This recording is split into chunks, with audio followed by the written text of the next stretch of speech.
Podcast about podcasts. That is what we are going to do today. We have Professor Kenneth Tan, one of the most acclaimed academics in Singapore.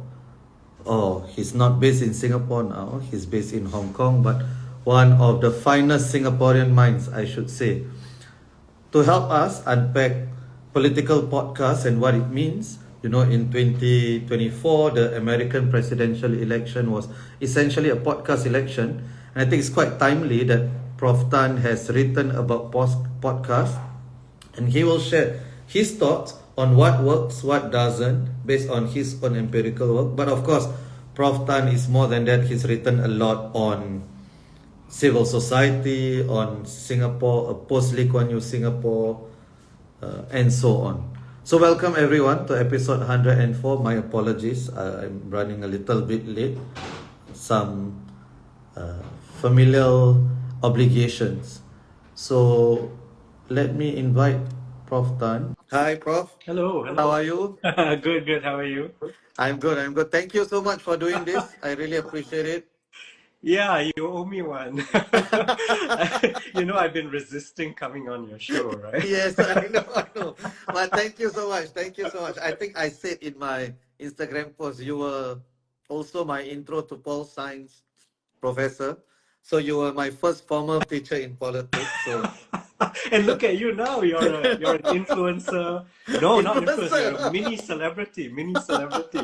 Hey, let's not get ahead of ourselves. We must have done something good, right? See how we take the credit. No, but it was so good, the module, that some of the concepts I still teach in my own classes. No So way. thank you. That's the timelessness of political science. Yeah. That's true. Some things are constant, right? Well, the real question is, what grade did you get from me? I did get an A, actually.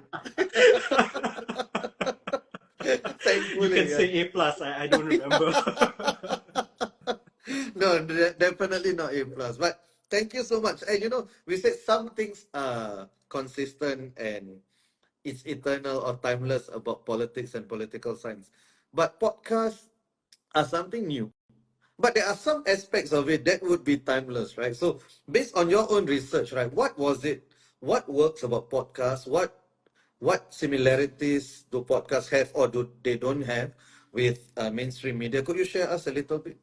Yeah, sure. I mean, podcasts, like any other medium of communication, is obviously a space that you can use to communicate ideas, right? And to gain support, mobilize followers, and so on and so forth. Bring people onto your side. Present yourself in a way that's appealing, attractive, charismatic. So, like any communicative device, right, which is vital in any kind of political process, podcasts are just part of this ecosystem. But there are some things about podcasts that I think make them a little bit different, as you say, and I'm really here talking about this whole range of different types of podcasts, right? But I'm really talking here about the kind of podcast that's like the one that we're on right now, right? Where you have hosts and you have guests who come on, and the format is broadly looser. Its values are different from your standard public communication, where you have to get your message clear, you get it scripted, you have to be very aligned with the key messages that you want to send across. But with podcasts, I think there's a kind of looseness to it that can be a good thing, because it gives politicians the chance to present their ideas in a much less encapsulated way, right? It's much less tight and crystallized, and you don't have to use sound bites, basically. Right. So your personality comes across a lot more, and I think many of the politicians, I think, find that a very refreshing way of connecting with their potential supporters. And I think podcasts afford these kinds of possibilities, right? So you come across more conversational, there's less of a scriptedness to it, personalities can come across much more naturally. after you warm up as well. I think once all the guardrails come down, Yeah. You get to see the person, right? Yeah. You get to see the person. But at the same time, podcasts are also spaces where very skillful politicians are able to uh, produce a kind of authenticity, the appearance of authenticity, right? This is not to say it's fake, but authenticity is something also, it's a kind of aesthetic as well, right? You Yeah. come Yeah. on and, it may happen, it may not, depends on the chemistry with the host, it depends on the kind of environment you get into. Is it hostile? Is it friendly? Is it Right. neutral? And sometimes hosts also expect you to to kind of perform in a straightforward interview format, but sometimes there is no preparation, right? You're not given the question, like this one, for example, right? You've not given us any questions, so we don't Right. really know where it's going. And there's something very edgy about that. So it keeps you on your toes. But once the relationship is warmed up a little bit online, then I think a certain kind of authenticity emerges. And if there isn't authenticity, it comes across very Yeah. So clearly, right? So I think podcasts are interesting to me yeah. for those kinds of reasons. So that was exactly what I was thinking. You said the personality will come out. What Ah, if a person has no yeah. personality? Is that why? What about, sometimes when I see the Mm, politicians, especially in 2020, the PAP new politicians, it's almost like they were mm, robotic, and they were very scripted. And all of them were. There was one message: rags to riches, humble beginnings. Like, and that exactly, message right? is seen at every. And I felt like, my God, this feels so. And it could be that they were being genuine, but it just Yeah, felt so fake. yeah, And it's not. Who knows whether a person is authentic or not, right? true. But we can only judge by the appearance, like you say, right? And they just sounded so not authentic to me. And Yeah. maybe is that why some politicians don't go on podcasts, and that's why some people thrive on I, podcasts? I guess for the opposition also, because maybe they do not get mainstream media time, mm, they are forced to go on podcasts, mm. and that's why you see them. Maybe you see a different side of Chi Soon Juan that prior to social media you would have never seen, right? Mm. No, I think absolutely. I think podcasts are not something for everyone. This is quite clear, right? And it's not necessarily because someone has no personality or whatever, but it can be quite harrowing to come on a Right. podcast, right? So you could just be nervous. That's all. You do have in an ordinary Right. interaction, pressing the flesh and that kind of thing. You might be very warm and you might be very personable in real life, but a podcast again is a very peculiar kind of situation, and people may just freeze or whatever, so you don't get that. But I think in the case that you were talking about when they were trotting out the candidates, right, Yeah. on Yeah. the AP slate and all of that, I think the problem with that one was just the totally orchestrated way Yeah. in which it was done, right? I pity the Yeah. candidates who came up, because probably if the leash was not so tight, right, they would probably have a lot more Right. interesting things to say, Exactly. right? But I guess the messaging, and again, at the party level, whatever, they're probably experimenting as well with, how much media training to do and Yeah. what kind of media. And if you don't trust your people, and then you're going to Yeah. come, with a very tight set of Right. instructions. This is the message, right? You humble background, Yeah. right? Of course, humble background, and now you're so successful. Therefore, Yes. meritocracy is Yes. proved, right? So all these kinds of it's a very heavy burden to carry, and anybody carrying this burden and coming across on screen, you've got to be a real pro, Yeah. to come across looking good, right? So I think that was just a mistake. I doubt if they're going to do that again, Yeah. right? And they found their footing. I'll be shocked. I'll be shocked if they do something like that. But don't you think Yeah. that it is also the nature of the beast, like large parties, so PAP and I guess WP, as it becomes, or if it becomes stronger, they would want to control the messaging more, and therefore each candidate will become replaceable Mm. by the other, like, because none of them gets to do their own thing. Like, it's very difficult to find like someone, when, if especially if you think about the 2020 slate, right? How many Singaporeans can really think, okay, what is this Yeah. person's personality? Yeah. Right? Yeah. Yeah. I mean, that's true, because in a sense, I mean, the larger question perhaps is what is a voter voting for, right? Are they voting for their representative that's going to speak in parliament on their behalf? Is it that sort of idea? In which case, then their personality would matter a bit more, Yeah. right? Is this person someone I can relate with? Is this person empathetic? Does this person have a background that's not so distant from my own that they can understand the problems that I'm going through and therefore can speak for me, right? So is it that kind of idea, or are they voting for the party, right? The PAP, Yeah. the party and government, because they want the person who they voted for to have access to government resources so that, you know, Right. the municipal concerns and the constituency and all of this can be well managed with greater resources. So I guess a lot of it comes down to that, right? Who is this person you're voting for, or is it the party, or whatever? And if that person matters, then the personality does as well, right? And again, you know, if candidates have a strong, appealing, attractive, charismatic personality, even a bit of charm, then that's a resource that ought to be used. And I think podcasts are really a very emerging space where, you know, the PAP clearly have found it useful, right? And they, Yeah. to be quite honest, they've done very well on the podcast. Huh? I agree. The criticisms I saw were directed not at the guests, you know, they were not directed at the PAP ministers. Yeah. They're more directed at the podcast themselves for being biased and, you know, not having a balance of speakers. But those who came on the show, they were. I mean, I think they were on the whole regarded quite well, and you know. Sadly, I think the opposition aren't really opposition politicians aren't really jumping onto this Yeah. space as much as they should. I think you had Nicole Seah on yours, right? I did. Didn't she Yeah. perform brilliantly? I mean, that was a Yeah. magnificent Yeah. performance, right? Yes. Yeah, definitely. Yeah. I agree. Yeah. So you're right. Even last week, I think PM went on the daily catch up, Yeah.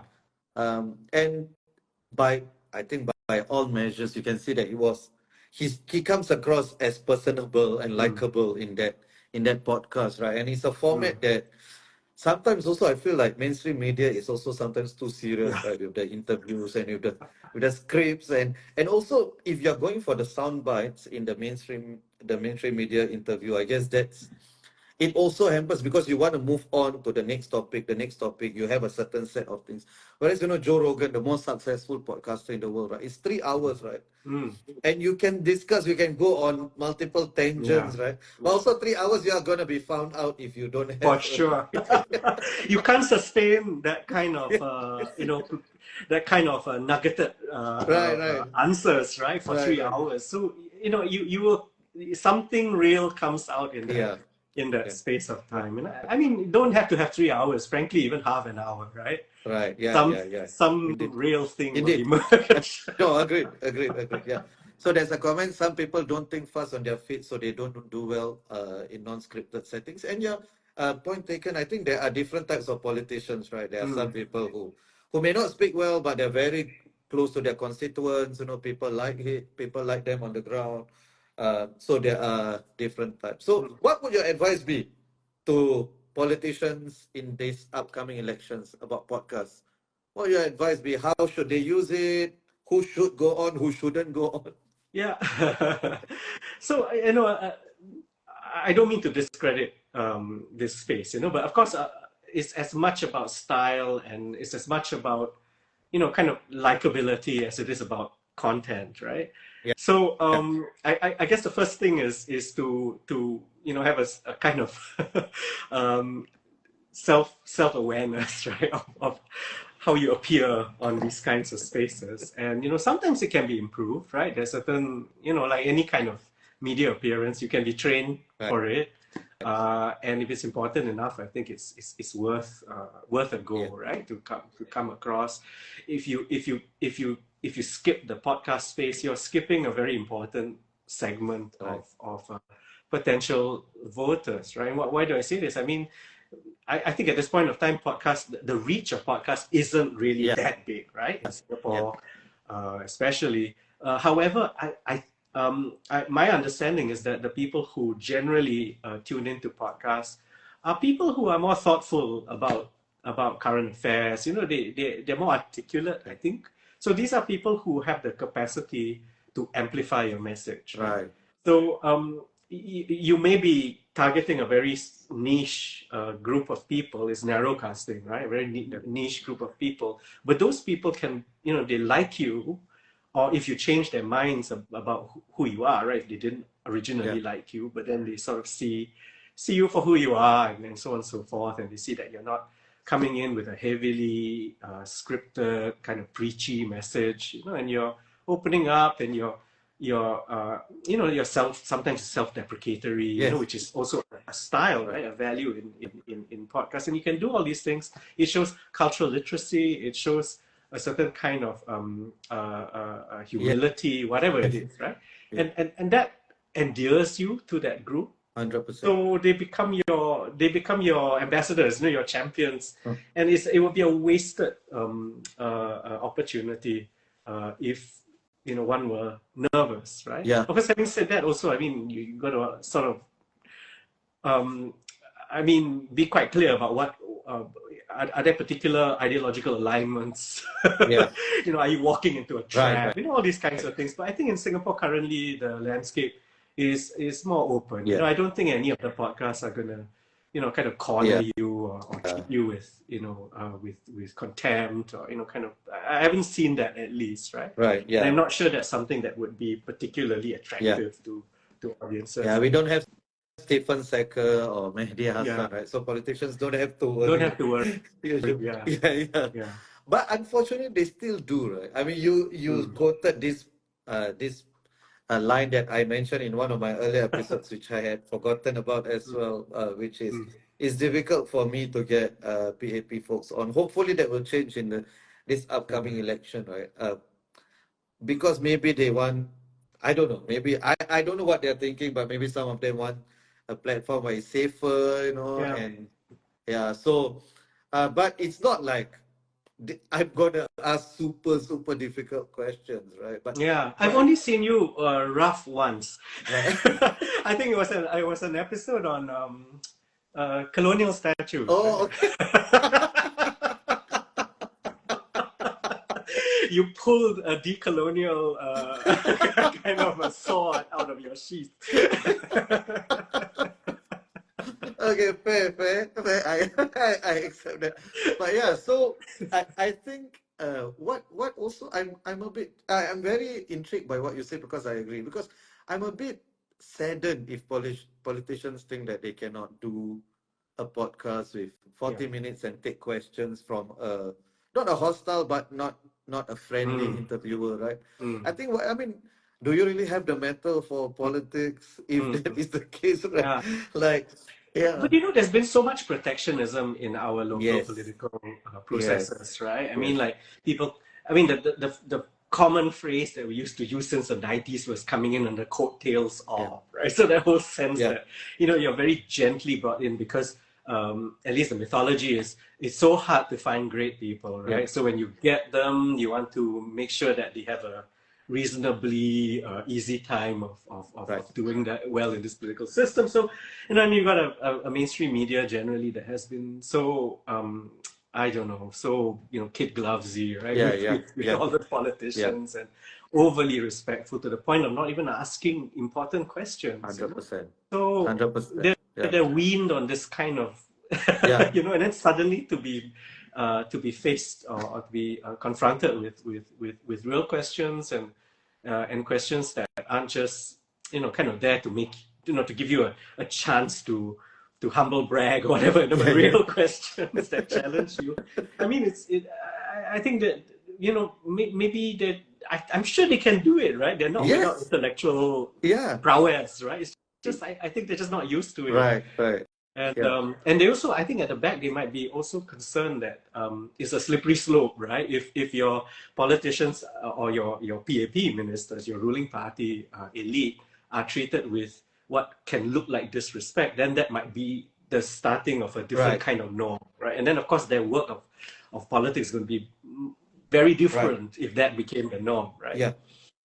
So I completely agree. I have something to say about that. Let me just read a couple of comments. Sinyi said, if I was a politician, I would worry about my words being taken out of context. I think that's a fair worry because you know how it is as well. People will clip like 20 seconds, and they'll do a mash of the video. So I accept that. No, Yeah, the but kid how gloves. is that different from appearing on any Exactly, media, right? exactly. So Yeah, yeah, you will be a meme whether you like yeah, it or not, you know? yeah.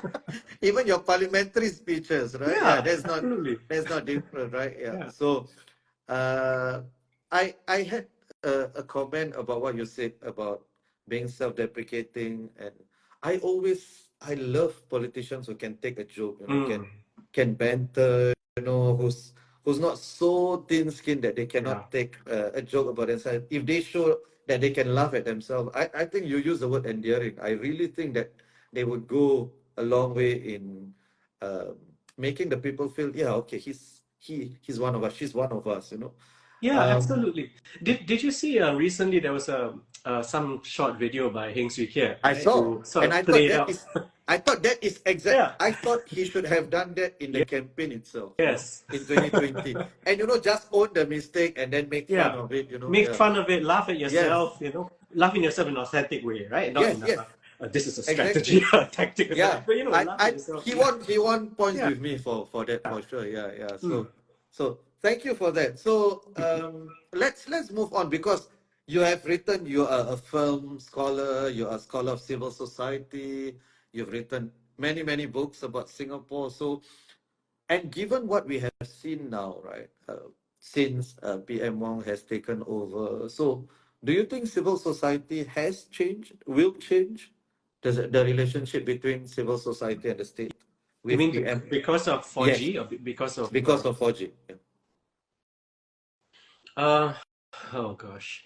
So 4G has or maybe I should say Lawrence Wong, the new prime minister, has a particular Right, rhetoric, right, right, and a particular style, and I think everybody in 4G has a different role to play. right, His, I suppose, is the let's be inclusive, let's have you know right, um, more diversity, let's be gentle, let's be kind, let's be understanding. That there's still core concerns that we have to look after, so the continuity thing has to still right, be born. But his job, I suppose, is the good cop kind of thing, right? So he's doing that. So if one approach, and it's approach that civil society has taken since early 90s and all of that, right? 80s, which is um, to be deliberately naive, right? So if politicians say this, as much as you know a lot of it is rhetoric, right, right, and you know a lot of it is just like division of labor in right, terms of love and coercion, that kind of formula for control, right? So he's doing the love thing, right? right, So right, then there are civil society people who say, okay, we hold him to his words, right? Let's be deliberately naive. Let's be optimistic. If he says there is space for this, let's go and fill up that space, right? Let's fill it with things that we care about, and let's see how they stack up, right? And if he didn't mean it, or there are contradictions, then those contradictions will show up. You cannot then say that I invited you in, but you didn't come, right. right? So I think that's one sort of approach, but I also understand how it can be infuriating and exhausting for civil society to be led like this all the time, right? Where there's this big talk about we're more progressive now, we understand the concerns, we've got your back, and all this kind of language being spoken through one side of the mouth. Another side of the mouth says, we wish you would step up and take action about the things that you care about, and so on and so forth. And then through another part of the mouth, you're scolded, reprimanded, punished, and so on and so forth for standing up for things that you may care deeply about, but Yeah, which is thoroughly inconvenient to the state. So these three sort of things, that you're apathetic, but hey, if you care about it, we're here for you. But don't go there, don't do that, yeah, right? yeah. Because that's not the right thing to do. This Right. thing is exhausting, right? It's exhausting. So what do we see in civil society? I mean, we see a blossoming of many, I think, relatively new concerns, right? I mean, we've seen, in the 90s, 2000s, it was a lot about the environment, but more in terms of conservation and that sort of thing, right? But now we're looking at climate concerns, and not just climate crisis. We're looking at to me, an even more sophisticated set of concerns about climate justice, right? Yeah. Recognizing that the climate agenda will impose a differential set of costs on Yeah. different parts of society, and how can we square what we all want, which is to save the planet, with the needs and concerns of So I see sophistication Right. in the kind of civil society that's really spearheaded by a younger a generation of Singaporeans who seem maybe not so burdened by the heaviness of the past, right? 1987, for Yeah. example, is not remembered by many young activists today, The right? So Marxist they can perceive, conspiracy. yeah, the Marxist conspiracy, all these Yeah. kinds of things that cast a very long and dark shadow on civil society for a very long time, right? So um, you've got this kind of lightness of a generation that doesn't have that baggage. They are driven by concerns that are very authentic to them. I think climate, for example, is obviously much more authentic for them than it might be for my generation, right, or yours. Mental health is very real for Yeah. them. Palestine is very Yeah. real for them. I mean, the geography means nothing, right, in this Yeah. case. And there's something very different that they're being energized, and again, it's not because they need something to get into Harvard, right? They need Yeah. to, Yeah. like, to pad their CVs to show that they did things. It's not even that kind of cynical view. There's something very real. There's something very uh, and also, I mean, like, it encourages me also that it feels like it feels like the goals, the intermediate goals, right, are also not the same. They don't need to form up into organizations with constitutions and to register and to Yeah. do all these things. They seem to be a lot more sophisticated in the looseness with which they Right. organize. So very networky, very Right. open, and very attentive also to wellness, right? So it seems to me they're very aware of like burnout, things like burnout, right? So they look after each other, and that's like a beautiful Yeah. vision of civil society Absolutely. to me, right? That Yeah. escapes, all the horrific bureaucratic and Right. And there's authoritarian, yeah. the beauty of that is also there's no leader or leaders, right? Like Mm, every other person is an activist. So in a yeah, sense, it's harder to clamp down on it something, is. you know. Yeah, Yeah. Yeah.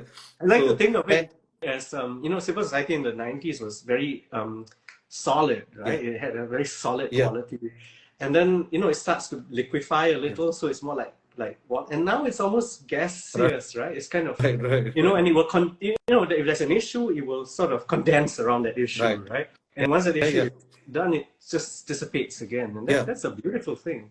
In fact, even what I think, yeah, since you said community, that's the word. In fact, even the relationship between those the new civil society actors and the established civil society Hmm. organizations. For instance, I've seen so many times. I've even asked myself, how come these organizations are not talking about Palestine, right? When you expect them to, so Ah, even within this, there's a certain amount of right. expectation that especially even civil society organizations have been around Yeah. 2 decades, 3 Yeah. decades. You also have been socialized into a particular way of, Yeah. whereas the new ones, as you said, they are unburdened by all of Yeah. this, right? Yeah. I mean, I want to call it courageous, but I think it's beyond Yeah. courageous, right? There's a kind of lightness Yeah. that where these questions don't matter as much. If you're institutionalized, then sure you have to worry. Who are your stakeholders? Yeah. Yeah. Who Yeah. will you antagonize? Who will you, kind of, what are the costs Right. of taking a stand Right. in certain ways, right?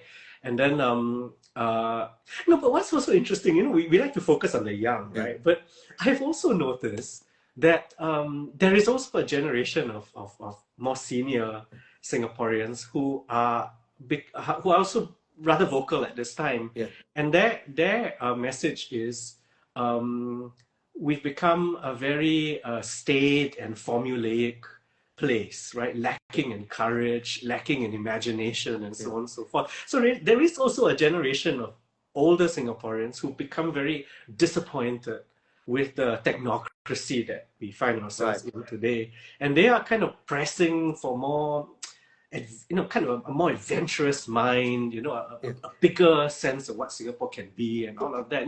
What would you call them? future of Singapore or something like this, right? Right, right. These groups. So yeah. Yes. So that's interesting, right? Mm. So and these people are not necessarily they have not always been anti-establishment, right? Those people were, like you said, people who fell out of love or disappointed. Mm. You use the word disappointed, right? And Mm. you have written a book about a post-Lee Kuan Yew Singapore, right? Is it as simple as that? Because I asked this, right, because I still see, even I think in the IPS dialogue last week, right, the final part where it was a ministerial dialogue, I still see this tendency amongst PAP leaders to harken back to, oh, Mr. Lee Kuan Yew, right? And I'm wondering, does it help you or does it hurt you? Because I'm really thinking that I understand why you're doing this, right? Drawing on the Yeah. legitimacy. But in my mind, right, what if people start to compare you to, Yeah. and they're not even comparing you to the actual version of Lee Kuan Yew. It's a romanticized Right. version of Lee Kuan Yew. It's already the our version of Lee Exactly. Kuan Yew now You is want to ask, like, do you remember what it was when Lee Kuan Yew was? Yes, Do yes, you yes. really want that So, again? so I mean, a simple example, right? Lee Kuan Yew's last two elections, the vote share started dipping already. But now, Yeah. now for us, when we look at it, it's impossible. Like we think of him as omnipotent, right? But now, so when we keep hearkening back to that, right? Are you setting up standards that is almost impossible for you to? Yeah, What do you yeah. think? What do you think Well, about I this? mean, I think of it this way, right? Imagine there's an axis. So on one side there is let's call it demand for change, right? Looking at the PAP, right? Right, The PAP changing over right, time. So there's a demand for change. On another axis, let's call it the perception of whether it has changed or not, right? So right, you have four possibilities, right? In one box, you'll see that the view is the PAP should not change. It should be like the Lee Kuan Yew right, PAP, right, and it hasn't changed, right? So that's good, right? So you have a kind of view right, that this PAP has right, stuck to its values and its foundational ideas, and it's in spite of everybody saying, "Oh, you've got to change. Circumstances are different," right? They've stuck to it, and Singapore will prosper because of this North Star thing, right? So I think there are a bunch of supporters who are like this, right? yeah, They want the PAP to be the same. Again, romanticized idea right, perhaps, but idea of the Lee Kuan Yew's PAP is yeah, still, we're still faithful to that.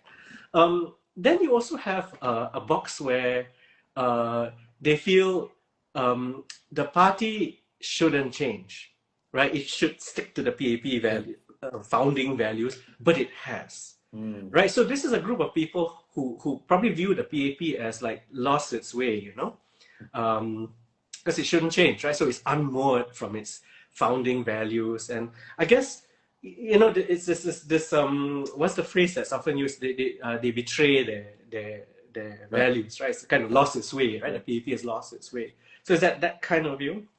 Then you have a box of people who say PAP needs to change, Yeah, right? Because for whatever reason, maybe they feel Lee Kuan Yew was okay for right, that time, but now it's not, right, right? right, Or they right, may feel like Lee Kuan Yew was always a terrible thing, right, right. right, for Singapore, and we're paying the price of that now. But it's got to change, and it hasn't, right? So this sort of notion of this defensive PAP who keeps doing formulaic things, they don't want to change, right? And they're defensive and they're decaying in the process. So it's kind of defensive decay.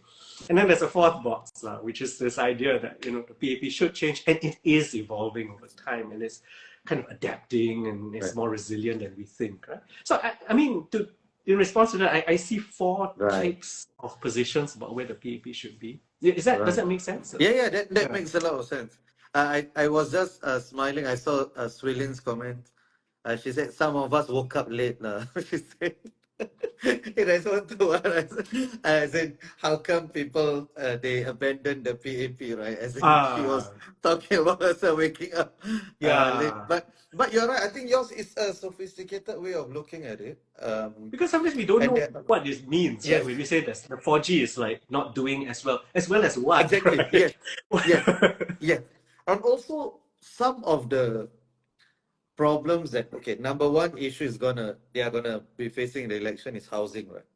That wasn't their making, right? That was the first generation did it, right? They Mm. turned they turn public housing into an asset, right? Yeah, What can Lawrence Wong do yeah, now? Like, so exactly, so exactly. so I always find it strange when they say, "Oh, this wouldn't have happened." I remember during the Reserve presidency, and if you remember, I think the PAP also got a road shock how many people opposed the constitutional change. And Mm. I saw one of the arguments they were saying that, uh, and I think it's okay to oppose that, right?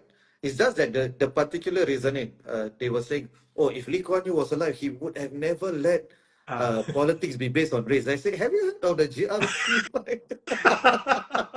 yeah, exactly. So we kind of invoke Lee Kuan Yew to Yes, support or to yes. challenge whatever it is we like or don't like, right?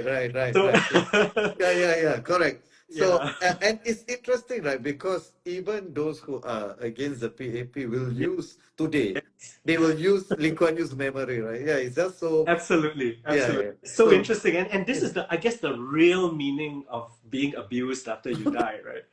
And this, this is probably the real fear he had, right? Right.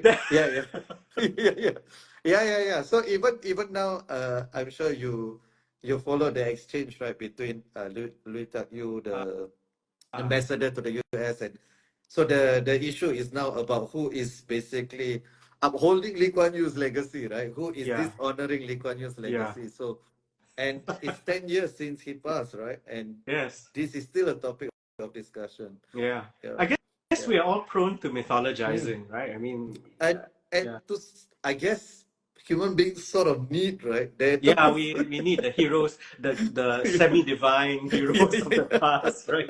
To cast a light on the Yeah. present and to, you know, kind of give us But hope. it's also dangerous for the development of a populace, right? Don't you think? If Yes, we sure. keep, yeah, I mean, if we this keep idea thinking about a of wanting person instead, heroes and all of that is very infantilizing, right? right? Yeah. Exactly. Instead of us, right? We Mm. are the ones who should be like. One of the, I guess, manifestations of this is also, maybe this is a bit of a digression. I find that even when people are in dispute with each other, they don't really resolve it among themselves. They call for more Mm. government, right? They call for more government. Mm. If there's a problem in your estate, right, what we should have, if there are kids playing at the football, let's have football at the void deck. Let's have more cameras, CCTV cameras, so we can. So it's not like, okay, why don't we go down as neighbors and talk to them, Yeah. and things like, it's almost like we have infantilized ourselves as a population Absolutely. I think with too much thing. it's that tell teacher kind of Yeah. thing, right? It's like, you know, and I guess it's conditioned through that really heavy paternalism Yeah. of the past, right? In the sense that the infantilization also is the disempowerment of Yeah. everyone, right? The fact that you know you're kind of invited into civil society, but to come in and perform according to the rules set. But that's a deeply disempowering kind of approach, right? Yeah. And I guess that carries deeply into the culture and our sense of how to solve problems today as well. Right? We turn to, the modality is to report some wrongdoing and to sort of send it to the authorities and expect them to do something about it. And this is, I guess, the negative consequences of all this paternalism over all these years. And we continue to be paternalists. How will that change, you think? I think it will just change uh, because, as you grow up, you kind of realize your parents aren't all that perfect, right? And you kind of see them for all their flaws and parents ought to also let their kids kind of grow up and at some point be friends Yeah. with your kids, right?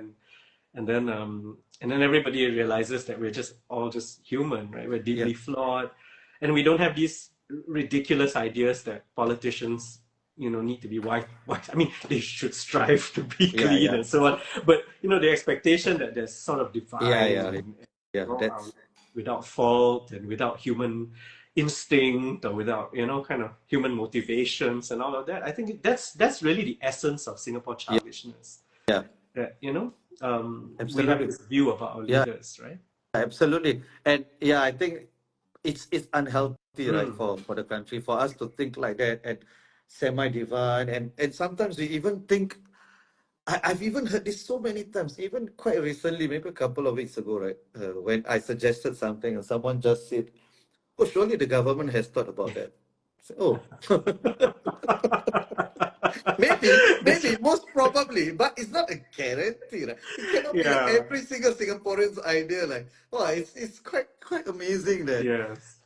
yeah. So It's funny we think about, because it feeds also into a kind of mode of thinking, right? Where, you know, when you come up with an idea, there's a straight away a yeah, defensiveness, and you know and your instinct is to always say, "What you yeah, think we never thought about that? Right? You think we thought about that long yeah, ago. We tried it so many times. You know, it's like that, you know, and we dismiss the nuances of right, you know a right, suggestion or an idea, right, or yeah, its wider applications. I think one of the problems with Singapore today is that, right, we are not making room for nuances. We're not making room for ideas for their own sake. You know, it's like we listen to an idea, instead of thinking of the idea, we are really more focused on who's saying it and right, what right we have to say it. right, And there's an assumption that if you come up with a slightly different idea, you are operating in a competitive space, you know, or a yeah, space of rivalry, yeah, right? Or undermining someone's legitimacy. We jump into these kinds of horrible yeah, conclusions. And then in the worst cases, we lose the good idea because yeah, it's yeah, associated with yeah, someone yeah, we yeah, don't like. You absolutely, know? And we're absolutely, so much the poorer yeah. for it, right? Yeah, absolutely. So, Sinyi asked, is this also a cultural factor at here because at play here because of Asian culture prioritizing hierarchy? And I thought you are the best person to answer this Why? because Because I'm Asian. because you're in Hong Kong.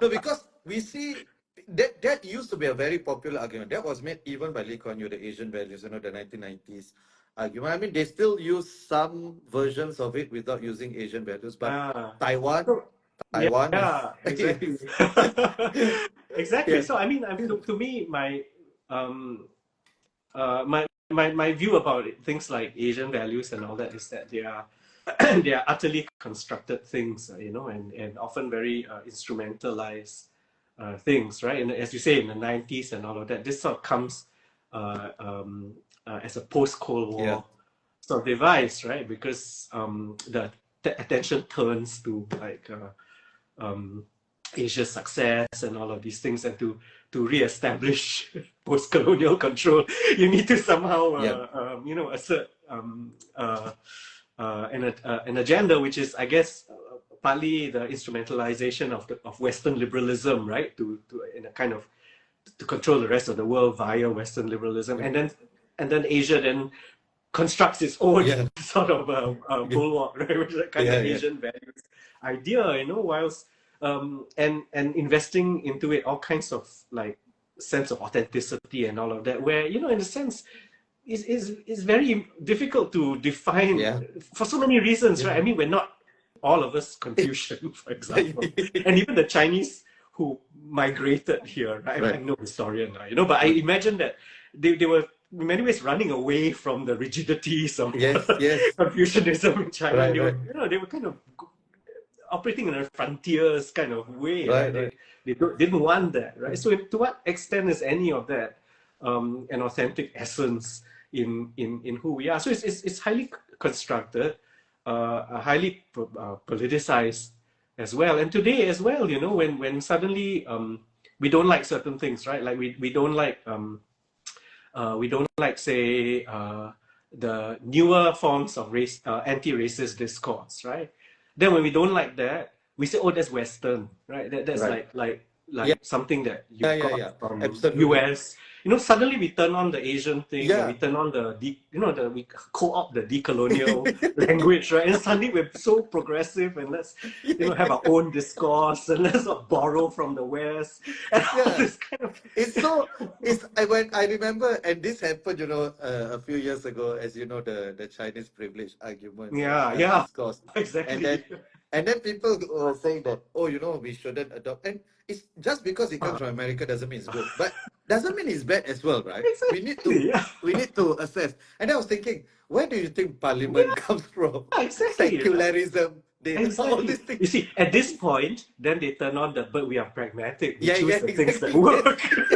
so, Yeah. so So you know, it's it's just rhetorical, yeah, right? yeah. It doesn't make sense at all. So, Prof, I wanted to ask you one question first before I get to the more substantive one. So, do you think there is still a culture or climate of fear among Singaporeans, just based on your personal interactions? Yeah, I mean, a highly unscientific view, but I think how to say? Okay, there are two dimensions of this fear. Let's call it narrative, okay? But narrative is strong emotional points, right? One is the and this one I think is a more salient fear, right? Which is the fear that we are in a dangerous world. Mm. However you might define this, right? Yeah, Economically, things could go really badly, and the wars everywhere, and it's VUCA, it's not even VUCA, it's Bani now, right? It's right. brittle, and it's all these kinds of things, right? So this language of living in danger, in intensifying danger, and the danger will filter into our lived experience, right? So it will really affect our prospects.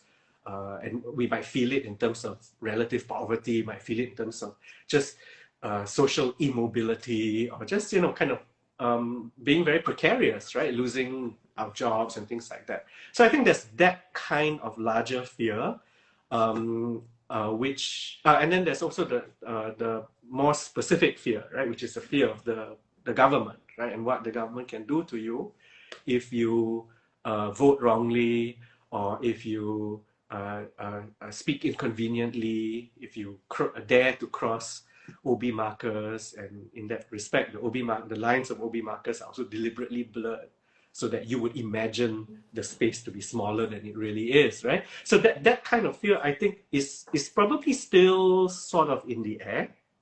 It's mostly irrational, but it's still in the air. Now, let me also say that this second kind of fear sometimes is more an excuse, right? Yeah. Because we can't bear to be to not take action when we see something unjust, right? When we see something that's wrong, our calculative side says, don't do anything, Yeah. right? Let someone else complain about it. Let someone else vote the other way. Let someone else stand up, right, and put their bodies on the line, Yeah. not us, right? But then we can't also cope somehow. There's a conscience, right? And we can't cope with this. So then we tell ourselves a narrative, a story that, oh, but if I stood up, then, I get that 3 o'clock knock on the door, I will, my job will, I lose, my promotion will be frozen, all this kind of thing, right? So it becomes a way of coping, or excusing one's own inaction and inactivity, Mm. I think, right? So I don't. Does that answer your No, question? Your question was, is there no, it fear, does. right? Absolutely Yeah. does. You give more than what I wanted as well. So the coping part, Hmm. that's really intriguing to me, right? But Because it's true, right? it's an Like, excuse. many of us feel, Yeah, I mean, we believe we ought to do yeah, something, but we sort of either are too exhausted, right? There's no yeah, bandwidth, because life in meritocracy also yeah, means you got to work like hell in yeah, Singapore, right? So we're all exhausted people. I mean, the ideology of meritocracy is not just about placing you in different parts of the hierarchy, it's also designed to exhaust you physically, right? So that your idea of surviving in a place, and not even prospering, just surviving in a place like Singapore, is to work like crazy, and you don't have time for anything other than your own concerns, right, right? And the concerns of your family, for example. right. So that really, that's really the fearful thing, right? If you don't have time to go and, kind of do something that benefits something larger than Yeah. yourself, and because you can't physically bring yourself to do it, you have to tell a story that, the consequences are going to be severe, and, it's unfair for you to expect me to take that risk, and so on and so forth, right? So the fear narrative is really useful for control, Yeah. top-down control, but it's also useful for absolving us of the responsibility of actually standing up and speaking out and taking And action. this ties in, I think, beautifully to what we discussed earlier. Like, we need a semi-divine person to help us. We need a hero. No, all of us have to do. Democracy is hard work, right? All of us Yeah. have to to do something, right? So instead of Yeah. looking for other people to save Yeah. us, right? Thank you. No, actually the reason I asked, even though as I said I got more than what I asked for, is many years ago when I was still in an undergrad. So Michael Farmer, then Speaker of Parliament, or maybe before he was Speaker of Parliament, he came to Prof. Hussein's class, Mm. and I asked him about the climate of fear, and a lot of people still don't want to speak out. And then the first response he gave was, "But you are here." I Yeah, mean, it's yeah. very That's a predictable. formulaic You're here. answer. You are here. You are not afraid. I don't see Yeah, people afraid. And then I thought that was a thing of the past. And yeah, just at the IPS, yeah, Corina of Aware asked Minister Edwin Tong the question, and the response was the yeah, exact yeah. same thing. You And know the part two of that, right? It's like you are here. Then the second thing is, what do you want to yeah, say that you can't say? yeah, yeah, Yeah, yeah. that's the other part of the Yeah, formula. there's a reason why I was fearful to, and I cannot say to begin with. But and I will say this, and next time I'm asked that, right, I'll say, yeah, I am scared. Yeah, I am scared. I am scared. yeah, yeah. Feed But the. I am scared, and I think I am, I guess, a bit more courageous than most Singaporeans, but I'm still Mm, scared. I'm still scared about what I can say, what I cannot say sometimes, but I still do it. Most times, right? But even yeah. that, not all the time, right? So, For sure. I I mean, I think the mechanism of control is a lot more sophisticated now, right? yeah, If you ask me, I think it's worse now. I mean, of course, it depends on, but I think it's worse now because you can't point to anything. When the repressive kind of things are more explicit, at least you can say, there it right, is, right, right? right, Now you can't even do that, right? And you right, have to, you know it's happening, but you right. have no evidence of it. And I think that's the right. That's the toughest kind of Yeah, um you can't feel if you can't prove it in court, then it's not true, right? uh Yeah, so but yeah, I'm glad at the same time that visibility is kind of appearing, right? This is sort of behind the scenes kind of, and of course this doesn't happen to everyone, right? It's just yeah, people who matter to the system, exactly, who are yeah, potentially destabilizing the yes, system. Parts of this story, and this again is through a certain kind of courage, right? People are exposing it, right? It's hard to have the full picture, yeah, but you can see parts of it. right. Like suddenly you'll see that assessment form from NUS about What was who that? can be invited, who cannot be invited, What right? was that? These parts of the story are all sort of appearing, and I think this is tipping point kind of idea, right? Now we can say, okay, I mean the system is fairly stable because it knows what people want and what people are scared of, and it just plays out these things. But as people get more used to this idea of showing, right, Yeah, exposing, right, and then you can see that the other parts of the story already appearing, I think there'll be much, it won't be about courage anymore, right? It'll be yeah, just a bit more normalized, right. for us to say, look, this is not right, right? Right. Yeah. Yeah. Indeed. Hopefully. Yeah, and you and I both have a deep emotional connection with FASS, right, in NUS, right? It's just Yeah, I love disappointing. the It's place. I gave so much of my yeah, life to yeah. NUS, No, it's so sad, right, when we see that assessment, like more than anger or Mm. frustration, it's just like this is so sad, right? Indeed, And indeed. yeah. It's such a terrific university, Exactly. Yeah, Yeah, yeah. such a Indeed. wonderful. Yeah. So it's almost 1 hour. And I really wanted Oh, to just switch gears a little bit, and maybe if I were to ask you to recommend us, me, my audience, the best political films ah, pertaining to Singapore politics or whatever Asian politics, oh, because you do okay. cinema, you've written books on it. Right, right, Yeah. right. So I mean, I wouldn't say the best one, lah, but the one Yeah. that's in my mind at the moment, right? Because I teach a course here at Baptist on political communication and public opinion, Okay. right? Okay. So the first sort of class that I do, substantive class, we talk about how public opinion is shaped through and we to talk about this, we use the movie Don't Look Up. Oh, right. You know Yes. that one? Yes. About Yes. the Yes. right? So Yeah. a bunch of scientists, for your listeners who don't Right. know, right?